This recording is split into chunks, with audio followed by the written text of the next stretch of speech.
Oke, halo, selamat siang. Kita ketemu lagi di channel Sevanya Daniela. Hari ini saya akan membahas dua buah soal fisika pertanyaan teman kita, gitu ya. Ini soalnya seperti ini. Yang pertama adalah sebuah kabin dengan pada wahana kincir ria bergerak dengan perpindahan sudut 45 derajat selama 4 sekon. Dan jarak kabin tersebut ke pusat kincir ria adalah 21 meter.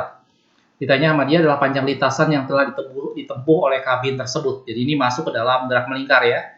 Dan soal berikutnya nomor 37 sangat berhubungan dengan soal yang tadi. Nomor 36 diminta adalah berapa kecepatan linier kincir ria pada soal nomor 36 di atas tadi. Jadi pada soal ini kita diminta mencari panjang lintasannya dan kecepatan liniernya. Soal ini tadi saya sudah bilang ini termasuk dalam gerak melingkar ya. Jadi kalau kalian yang belajar fisika, kalau saya nggak salah nih di kelas 11 tentang gerak melingkar. Oke. Sebelum saya membahas soal ini, saya ingatkan buat kalian yang baru pertama kali mampir di channel Sevanya Daniela, pada channel ini kita menjadikan pembahasan soal dan penjelasan materi untuk matematika, fisika, kimia, dan biologi. Ya, setiap hari kita upload video baru, udah lebih dari 1.400 video yang sudah kita upload. Jadi kalau kalian belum subscribe, silahkan subscribe dan nyalakan loncengnya, supaya setiap kali kita upload video baru, kalian dapat notifikasinya. Oke, siap ya, jangan kemana-mana, kita akan lihat pembahasan dua soal pertanyaan teman kita ini.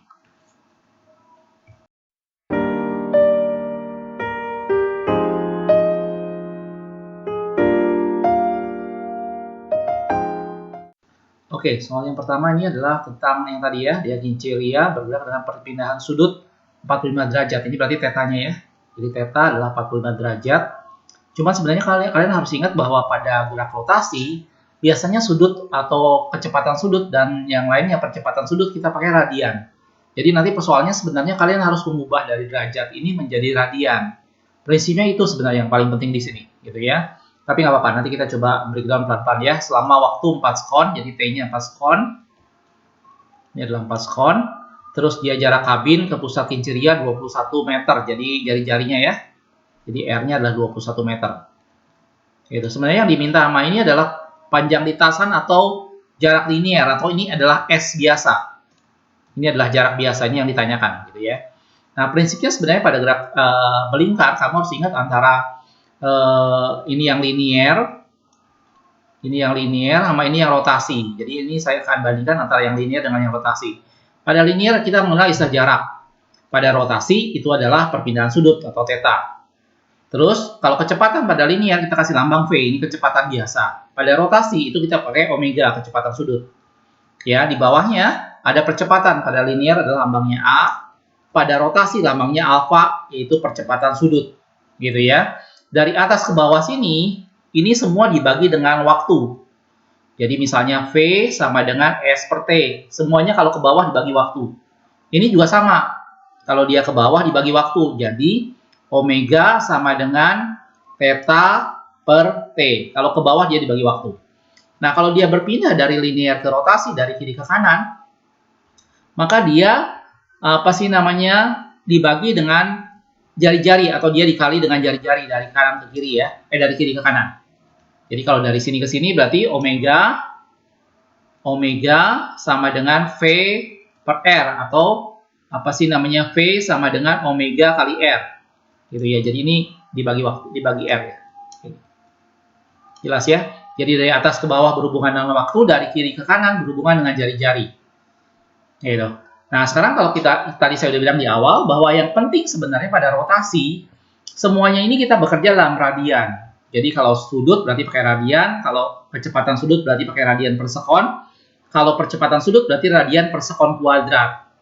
Jadi persoalannya sebenarnya kamu harus mengubah dari derajat ini menjadi ke radian. Nah, di sini biasanya yang sedikit ada masalah ya. Nah, di sini perlu saya jelaskan sedikit mengenai radian, yaitu bahwa satu putaran itu adalah 2 pi radian. Ini yang kalian tidak boleh lupa. Jadi satu putaran itu adalah 2 pi radian. Kalau kita ubah ke derajat sekarang, satu putaran ini adalah 360 derajat. Itu adalah 2 pi radian. Sehingga satu radian nanti adalah 360 derajat dibagi dengan 2 pi. Jadi kalau kita hitung nanti satu radian itu akan menjadi 360 dibagi dengan 2 kali 3,14, 6,28 ya. Didapat hasilnya adalah 57,32 derajat. 57,32 derajat. ini adalah 1 radian. 1 radian sama dengan 57,32 derajat. Oke, nah setelah kalian tahu ini, baru sekarang kita ubah bentuk sudut tadi menjadi radian.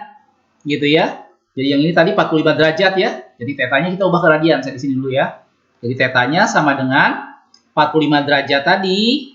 Kita ubah ke radian dengan jalan kita bagi dengan 57,32. Kita bagi biasa, didapat hasilnya adalah 0,785 radian. Nah, inilah yang dimasukkan dalam perhitungan. Jadi yang dimasukkan dalam perhitungan theta sama dengan 0,785 radian. Oke. Nah, setelah itu diminta sama dia S. S itu mudah, jarak biasa sekarang kalau kita lihat berarti pindah ke sini, berarti dia dibagi dengan apa tuh namanya? Dibagi dengan R atau theta sama dengan S kali R ya. Gitu ya. Omega sama dengan V per R. Jadi theta sama dengan S per R gitu ya. Jadi theta sama dengan, gimana saya tulis ya? Di sini deh. Jadi theta sama dengan S per R atau S sama dengan theta kali R.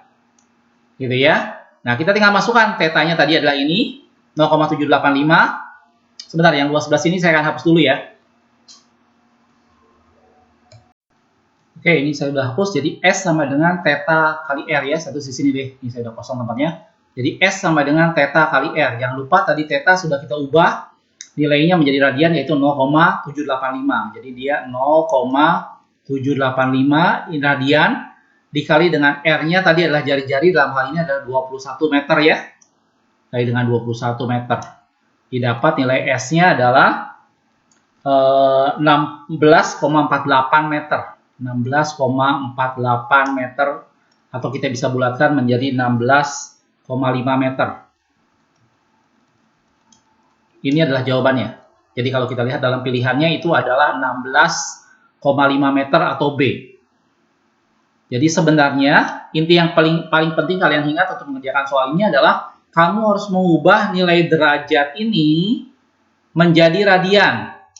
Itu yang kamu harus ingat dalam perhitungan rotasi. Cara membuat radiannya adalah bagaimana? Ini, saya sudah tulis di sini. 1 radian sama dengan 57,32 derajat. Kalau kamu bisa hafalkan, silahkan kamu hafalkan.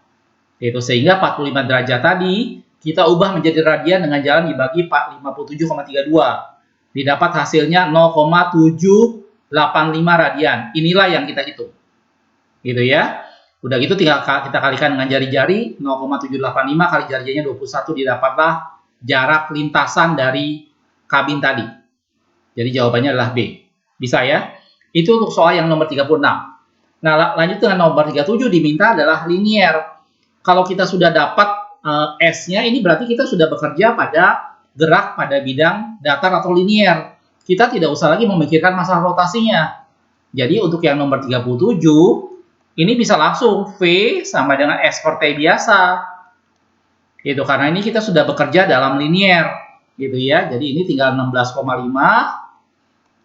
dibagi dengan waktu tadi dibilang di soal sebelumnya adalah 4 sekon ya, dibagi 4, jadi ini sama dengan adalah 4,1. Kalau kita bulatkan ini 4,1 meter per sekon gitu ya, sebenarnya 4,125 ya, tapi kita bulatkan 4,1 meter per sekon. Jadi jawabannya adalah C. Jelas ya? Jadi sebenarnya mengerjakan soal rotasi itu tidak terlalu sulit karena perilakunya sama persis dengan linier. Jadi kalau tadi saya bilang linier ada S, rotasi ada theta. Gitu ya. Linier ada V, rotasi ada omega, dan linier ada A, rotasi ada alfa. Itu perilakunya sama persis. Kalau turun ke bawah, kamu bagi dengan waktu. Setiap kali turun ke bawah itu dibagi dengan waktu. Maksudnya jadi V sama dengan S per T. A sama dengan V per T, gitu ya. Kalau ke bawah dibagi waktu, gitu ya. Kalau dari sini ke sini, ini adalah kamu bagi dengan R. Theta sama dengan S per R. Omega sama dengan V per R. Gitu ya. Akibatnya ditanya S-nya jadi dikali. Jelas ya? Ini prinsip penting pada pengerjaan soal rotasi. Jadi kamu harus membandingkannya dengan bentuk linier. Jadi ada jarak, kecepatan dan percepatan. Pada linier ada sudut, percepatan sudut dan kecepatan sudut dan percepatan sudut. Jelas ya? Dan ini semua kamu harus kerjakan dalam bentuk radian. Ingat, semuanya harus dalam satuan radian. Sehingga kamu harus mengubah dari derajat tadi ke radian. Itu pentingnya di sana. Jelas ya? Mudah-mudahan soal ini bisa membantu mewakili pertanyaan yang lain juga yang belum bisa. Kalau masih ada yang bingung, ada yang ditanyakan, silahkan tulis di kolom komentar di bawah ini ya. Dan satu hal lagi, kalau kalian punya punya soal yang ingin dibuatkan video pembahasannya, foto kirim ke alamat email yang ada di kolom deskripsi. Nanti kita akan buatkan video pembahasannya. Oke? Sekali lagi buat yang belum subscribe, silahkan subscribe. Makasih sudah menonton, kita ketemu di video berikutnya.